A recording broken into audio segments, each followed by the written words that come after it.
Hi, it's Gatekeeper Boxing here, back with a post-fight review and reaction to the Tyson Fury versus SEFER SEFERI fight.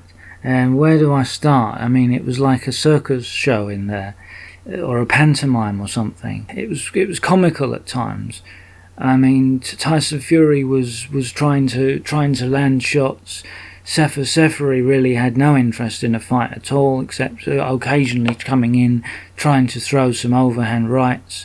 But I mean, there was just such a huge gulf in class, a huge gulf in height, a huge gulf in reach. SEFERI was never going to bridge that gap at all. So I think he realised that at the end of the fourth round, and he just thought that I'm just staying on my stool. There's not really much point continuing this. But quite frankly, if I'd paid to see that, I'd be wanting my money back. That was absolutely woeful.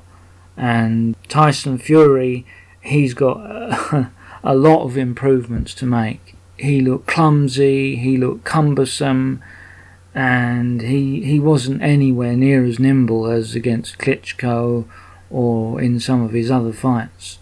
I mean, obviously the timeout and the weight and everything, he's regressed considerably. It was really bad to watch, to be honest.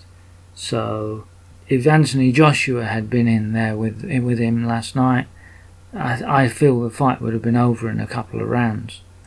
There's definitely work to be done, and I can obviously see why they came back against SEFER SEFERI, that sort of level opponent, because there's ring rust, there's weight still to come off, and there's a lot more to come, hopefully, from Tyson Fury. But I wouldn't hold my breath at the same time either, because I'm wondering if he's going to be able to get back to that level that he was at against Klitschko.